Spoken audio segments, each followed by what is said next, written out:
Hello, creators. Got a question for you. What if our understanding of divine timing up until now has been incorrect? What if we got it all wrong about what it means in terms of, manifesting your desires and that wait time between desiring something, feeling yourself having it, and then being in the actual wish fulfilled?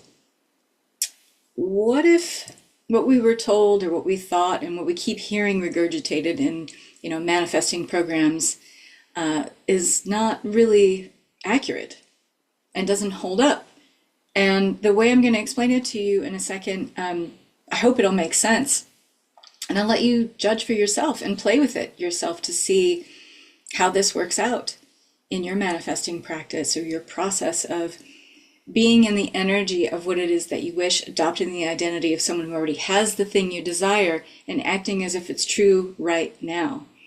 So my name is Catherine. I am a visionary creator and a mentor for other visionary creators, and my channel is designed to be a place for connecting, reconnecting visionary creators to their truth, their purpose, and their passion. So if you like this content and this really jibes with your vibe, I'd love if you would like it and subscribe to this channel if it resonates for you. So let's talk about the mechanics of creation for a second. So if you follow me and some of my other videos and some of the other 500 videos I've done on spirituality and ascension, etc., and I have pretty much in every video now a manifesting like a visionary playlist in the description part of my video. You can check those out and you can see I talk about the mirror principle. I talk about the unity principle and how the mirror principle is an extension of that. And the quantum mechanics of creation, considering this premise that in the mirror principle, in the unity principle, you are everything and everyone, just under different circumstances. You're it. In other words, you are creator. There is nothing and no one else. And so with that in mind, if you are everything and everyone, and everything is now, because if you are operating from the premise of the unity principle and the mirror principle, these quantum premises have implied at the foundation of these ideas that everything is now, that you could call it zero time, the 0 point field. Creation is finished. Everything is here. Everything is now. So if you want to get into the real mechanics of creation with me here for a second, I'm inviting you to go beyond the illusion of time, beyond the conditioning of waiting, beyond this kind of someday paradigm. Because when we talk about divine timing in terms of having our manifestations show up, evidence, proof of them in the mirror of reality, showing us like, okay, it's here, wonderful, I love it, I wanted it, it's here, great. We've been told that there's this wait time, this lag time, right? Because we are playing with this illusion of time and space, and while that is true, we're playing with, and I used this analogy this morning in one of my smaller mentoring groups, that we know that we are eternal and infinite, and we are all that is, and we'll never be separate from that, while we're playing in a human meat suit with this idea of, anything with ing on the end of it. Becoming, unraveling, healing, anything with ing on the end of it is like this subtle, like small self-agreement that we're having with our big self, our eternal self, that we're already everything that could ever be and ever was and ever will be, while at the same time playing with this process of unfolding, of becoming, of one thing being in one state of flux as it moves to another. We're playing with that here, right? But when we're talking about manifesting our desires and we think, and we've been told and had this idea kind of passed down, I certainly did, and I certainly believed and acted and behaved in accordance with that belief for a long time in terms of manifesting my desires, that, okay, I'm just going to be in that energy, I'm just going to patiently wait for it to show up. That lag time, it's going to have it show up in the field of my experience, my outer experience, so that I can have tangible proof or evidence of it and I can interact with it and it's real. Okay. But while we're building this intention, this desire, this aspiration in our mind, in our imagination, the whole thing that we're playing with there is awareness, right? Without awareness, there's nothing. And some would argue that until you're aware of something, it doesn't even exist. And the second you take your awareness, your attention away from something, it stops existing. That's a whole other premise for another time. But let's just assume that's kind of rolled into this idea that when you're waiting for something to show up, right, you're first playing with it in your imagination. And anything you have awareness of, even in your imagination, if you can imagine it, it already exists. The only question is, are you seeing this thing from the frequency of its fulfillment, or are you seeing it from the frequency of its absence? That's the rub. And that's always the invitation for you when you ask a question of yourself when you're doing your imagination practice, or you're, practicing being in the wish fulfilled, having the feeling and the sensation of having the thing that you want, right? Ask yourself, am I in the frequency right now of the fulfillment of it, the culmination of it? It's here, it's now. I could reach out and touch it if I wanted to. Or are you playing in your imagination with the frequency of it not being here? Because right there is a very pivotal and important shift, and it'll allow you to realize that divine timing, it's not a delay. Divine timing, another word for divine timing, is now. If everything is now and everything exists now, what divine timing is, it's not a wait period. It's an alignment. It's an alignment. It's a frequency alignment with everything that is here now. It's not about something being on its way. It's about you being attuned to the frequency of it here now. It's already real now. You are operating from that belief, from that feeling. And so that now, the eternal now, that's the canvas. That is the blank slate that everything is impressed upon the second you insert yourself into the now. The second you go into full presence with the now moment, you slow down, you go into stillness. You could call it void space. You just create space for yourself, essentially, where you're tuning out a lot of the sensory input of the outer world, and you are tuning deeply inward. Then, through the breath, through this pause, you connect with the now that is the eternal canvas, the infinite simultaneousness of all possibilities.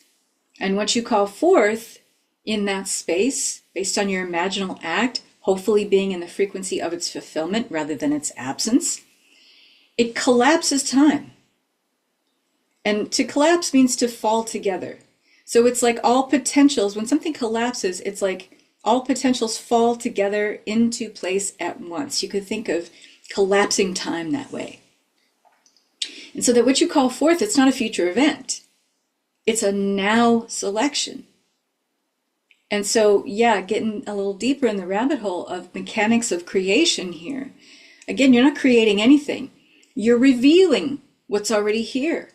Because of your choice to participate fully and dwell in the now moment fully, be in that pause, be in that stillness, in that space. The creation taking place there is you actually selecting from a reality that already exists. And so we want to talk about persistence then too, because the idea of divine timing often, it's coupled with this idea that you have to be really persistent. You have to be patient. You got to wait for the thing to show up in outer reality and have it be this tangible thing you could reach out and touch and have an interaction with, right? But your mind doesn't know any different. If you're in the frequency of having it now, even in your imagination, as far as your body, your mind, your nervous system is concerned, as far as the quantum realm is concerned, it's already here. You're already receiving it. It's already present.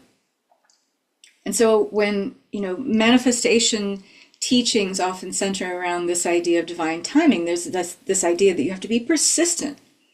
But we think of persistence in that context, like if we're waiting for something, right? If we're waiting for our desire, we think of it as effort in that context. It's not. And it's not even patience. And it's not even endurance. What it is, it's an unwavering commitment to attune yourself to the frequency of it being here. Remember, the frequency of the fulfillment, as if it's right here. It's a felt reality. And most people unconsciously persist in the absence of their desire, right?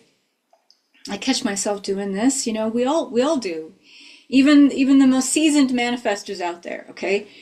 And through waiting or hoping or assigning some nebulous kind of, checkpoint in the future where it shows up, constantly checking, that's not persistence. That's not persistence. It's looking with eyes that are the not yet frame of reference, the not here yet, almost there frame of reference or vantage point of perspective, instead of the already is perspective. So the paradox here is that, time only exists to the degree that one believes in sequence. And we go around in our earthly, everyday reality believing in sequence, right? We are opting into this idea and playing along with the premise of linear time, right? But reality is quantum. All that exists is now. It's simultaneous. And it's layered, but it's not linear. That's a completely human construct that helps us kind of disseminate and separate the experiences of life. Okay? It serves us. Time serves us. But when you are manifesting, and I don't even like to call it that so much, but when you are in a place of reality selection, that's what I prefer, the evidence appears after the internal shift. Because that persistence that we're talking about is the persistence in the internal shift, not the persistence in, like, keep looking for it, keep checking on it, keep one eye open, kind of looking around for it. It's not that. That's not persistence. That requires a lot of effort, and you're doing more resistance than persistence in that place. So you're pushing it away. You're not opting into the frequency of its fulfillment. You are opting into the frequency of its absence when you're constantly checking on it. That's not persistence.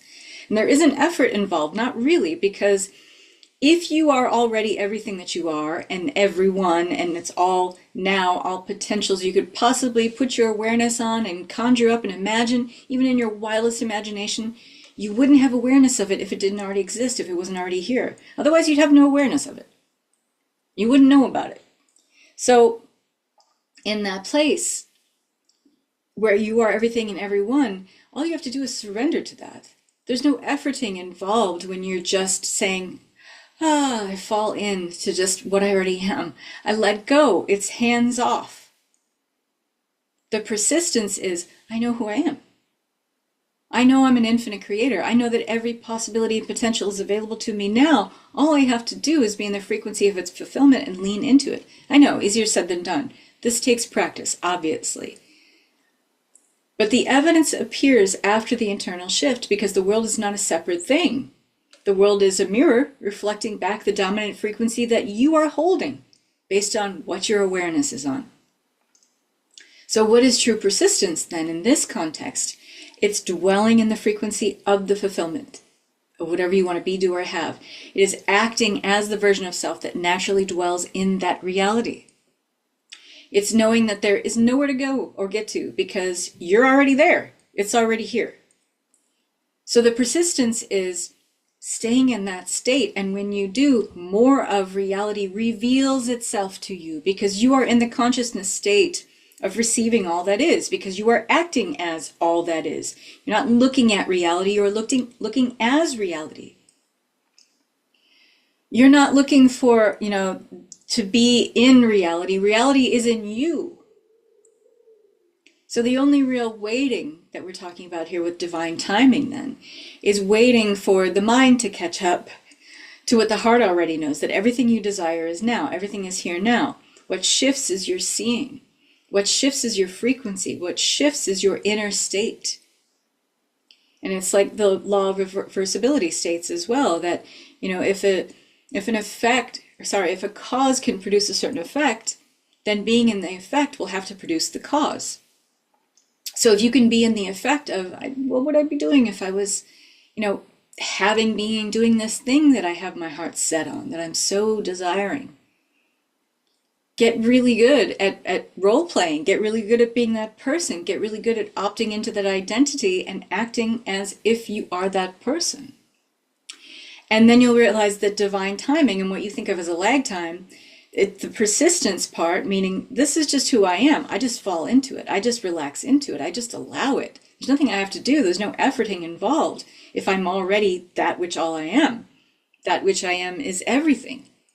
So if I just let go and be very hands off with that, you collapse time, meaning all potentials fall into place, into the now, including the ones that you would like to experience the most, that define your preferred reality. I'd love to know if this helped you. I'd love to know if you have insights on this.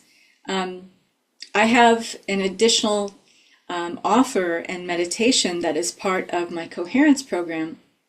And I'm just adding this meditation as an add-on. My coherence program is one of my signature programs for, yes, collapsing time, working with the mirror principle and the unity principle to bring you into your desired reality, removing the frequencies, or I shouldn't say removing, but removing the influence and the unwelcome contrast of anger, fear, and sadness in your life. It doesn't mean you have fear or anger or sadness ever again. It's just that influence that keeps you held back from the things you want.